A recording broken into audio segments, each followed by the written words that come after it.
The observation deck of the Selara Aid hub hummed with its usual sterile efficiency.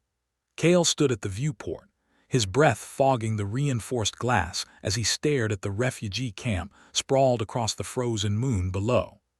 Rows of prefabricated shelters stretched toward the horizon like grave markers, their thin walls barely adequate for the brutal cold that gripped this forsaken world.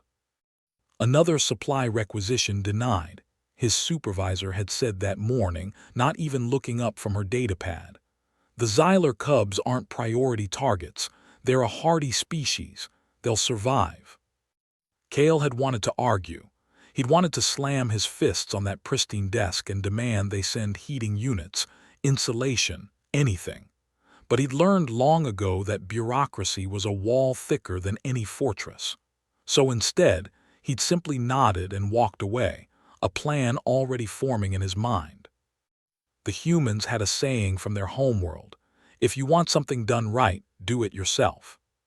3 hours later, Kale stood in the cargo bay of his personal shuttle, surrounded by crates he'd purchased with his own credits.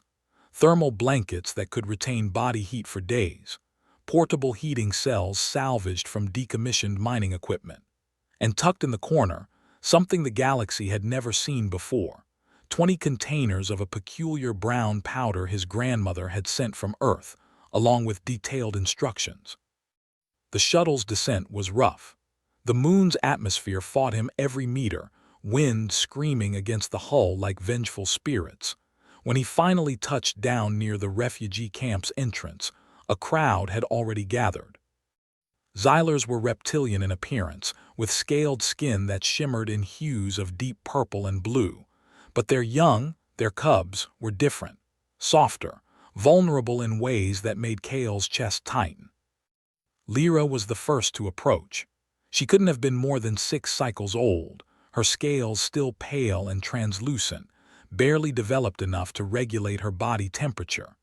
She clutched a threadbare cloth around her small shoulders, her vertical pupils dilated wide in the dim light. When she spoke, her voice was barely a whisper in the universal translator. "Are you from the relief station? Did they send heat?" Kale knelt down, bringing himself to her eye level.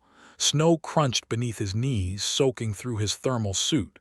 "They didn't send it," he said softly, "but I brought it anyway." The cub's head tilted, confusion flickering across her delicate features. "Why? Humans don't help Xylars. The elders say your kind only helps your own." Something in Kale's heart cracked at those words. He thought of all the species who'd said similar things about humanity over the centuries. Too violent, too selfish, too young to understand the complexities of galactic politics. And yet here he was, freezing on a moon nobody cared about, for cubs nobody considered worth saving.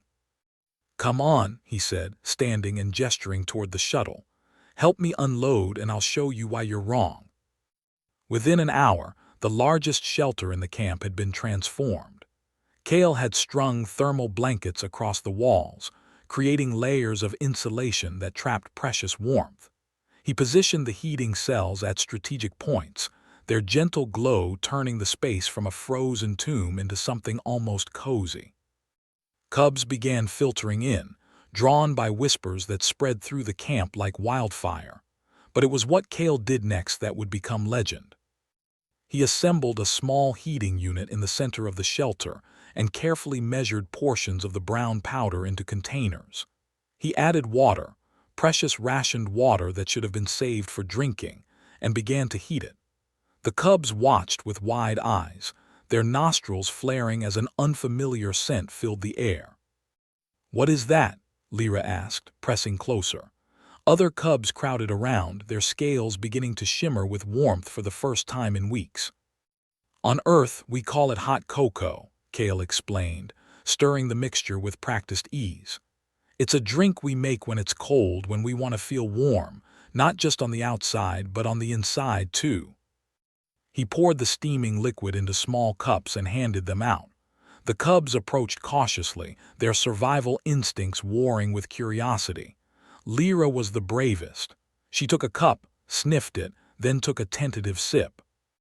Her eyes went wide, and a sound escaped her throat, something between a purr and a chirp that Kale's translator couldn't quite interpret. "It's warm," she breathed. "It makes my chest feel happy."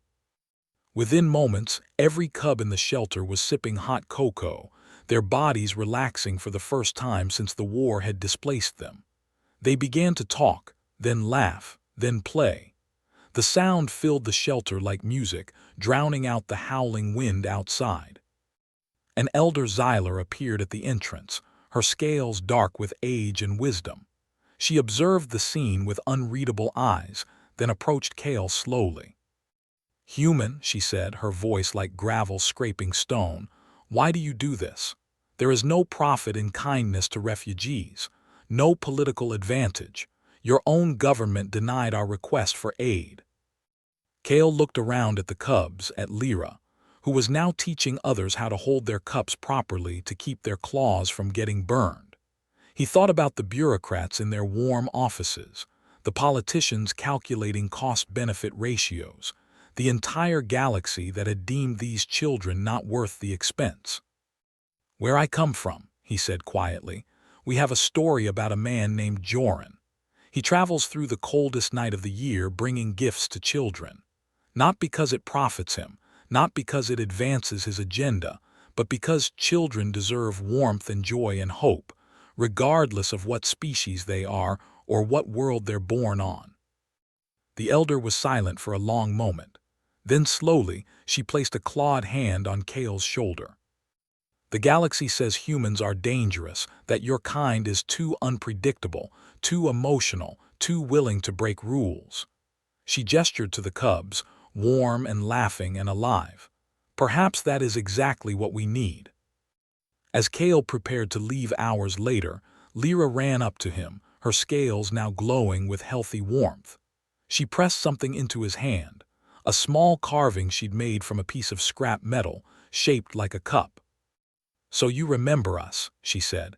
"So you remember that one human proved the elders wrong." Kale closed his fingers around the gift, his throat tight with emotion. Through the viewport of his shuttle as he lifted off, he could see the shelter glowing in the darkness, a beacon of warmth on a frozen world. Inside, cubs huddled together under thermal blankets, sipping the last of the hot cocoa, their scales shimmering with reflected light.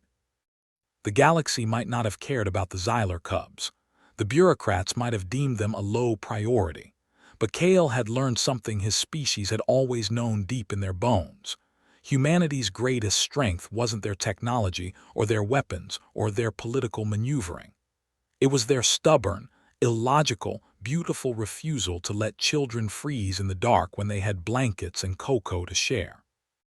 And sometimes that made all the difference.